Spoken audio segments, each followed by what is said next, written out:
Assalamualaikum warahmatullahi wabarakatuh. Bismillahirrahmanirrahim. Qala al-musannifu rahimahullahu ta'ala wa nafa'ana bihi wa bi'ulumi fid dharain amin. Subhanaka la ilma lana illa ma 'allamtana innaka antal alimul hakim. Rabbi shrah li sadri wa yassir li amri wahlul 'uqdatam min lisani yafqahu qawli. Kemarin sudah dijelaskan rukun-rukun menyolatkan mayit. Yang pertama itu niat, berdiri, takbir 4 kali, membaca suratul Fatihah, sholawat, kemudian doa khusus mayit dan salam. Kemudian bacaan sholat mayit. Yang pertama itu bacaan niat. Usolli ala hadal mayyiti, itu untuk mayit laki-laki. Kalau perempuan ala hadihil mayyitati, arba'a takbiratin lillahi ta'ala, Allahu akbar. Kita maknani secara pegon atau secara bahasa Jawa. Usolli sholat sapa ingsun ala hadihil mayyiti ing atase mikilah mayit lanang. Kalau perempuan ala hadihil mayyitati, arba'a takbiratin kelawan 4 rakaat lillahi krana Allah ta'ala mulo Rasulullah Allah Allahu ta'ala Gusti Allah akbaru iku dat kang luwih agung. Bacaan niat. Kemudian untuk bacaan suratul Fatihah, Bismillahirrahmanirrahim. Bismillahi kelawan nyebut asmani Allah ar-Rahmani kang welas asih ing dalam donya lan akhirat, ar-Rahimi kang welas asih ing dalam akhirat bloko. Alhamdulillah utawi sakabehane puji kulillahi tetep kagungane Gusti Allah Rabbil alamin kang ngerani alam kabeh.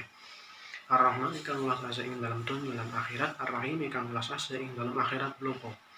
Maliki yaumiddin kang ngratoni dina akhir, iya kana muding panjenengan nak kudu nyembah sapa ingsun, wa iya kala namun ing panjenengan nasta'inu nyuwun pitulung sapa ingsun. Ihdi mugi-mugi nedahaken panjenengan ing kita asyirata ing dalan mustaqim kang jejeg. Siratal ladzina rupane dalane wong akeh an'amta kang paring nikmat panjenengan alaihim ing atase alladzina wairil maghdubi kang saliyane wong kang den pendu wa alaihim lan ing atase alladzina waladzallin lan sanes golongan itu yang sing padha kesasar. Allahu akbar niku bacaan suratul Fatihah. Kemudian untuk selanjutnya bacaan sholawat. Di sini sholawat itu sangat simpel.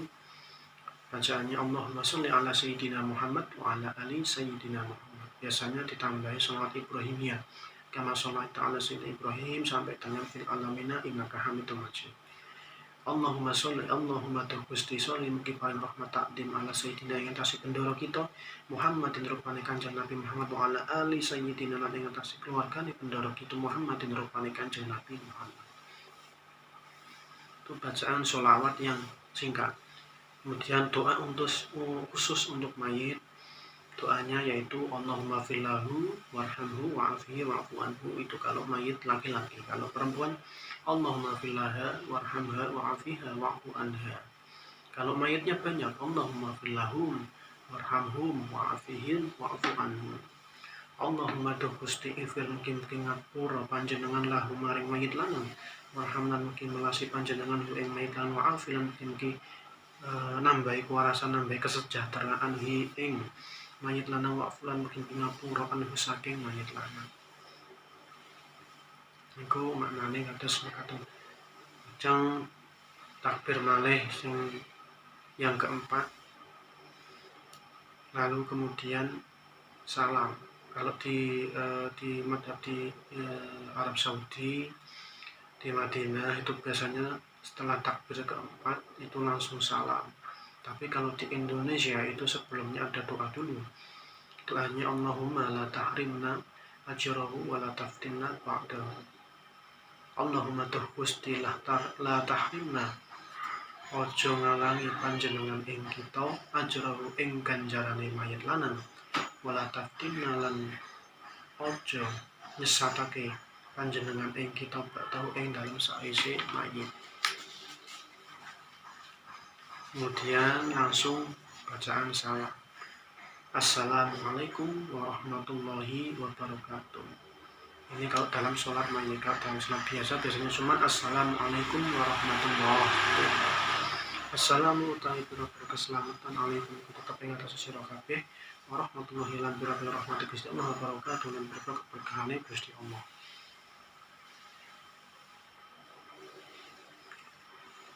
Kemudian syarat-syarat menyolatkan mayit. Syarat-syarat menyolatkan mayit yang jelas. Yang pertama itu mayit itu sudah disucikan. Kalau meninggalnya dalam jurang atau lautan dan tidak bisa diambil, misalnya, itu yang tidak perlu disolatkan. Tidak perlu disolatkan, tidak perlu disucikan, kan tidak mungkin. Yang kedua, mayit harus berada di depan orang yang menyolatkan.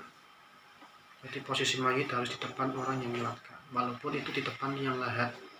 Kemarin corona kita melihat sendiri orang-orang menyolati korban-korban corona itu tidak di masjid atau tidak di musola, tidak di rumah pun tidak, tapi di depan yang lahatnya. Itu yang penting posisi mayit berada di depan orang yang menyolati. Kecuali kalau mayitnya dalam posisi sholat gaib.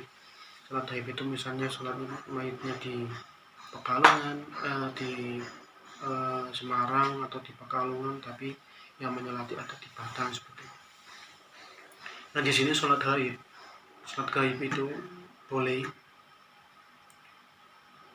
tapi posisinya dikatakan jauh itu tidak seperti dengan posisi seperti sholat qashar, jamak qashar, tidak.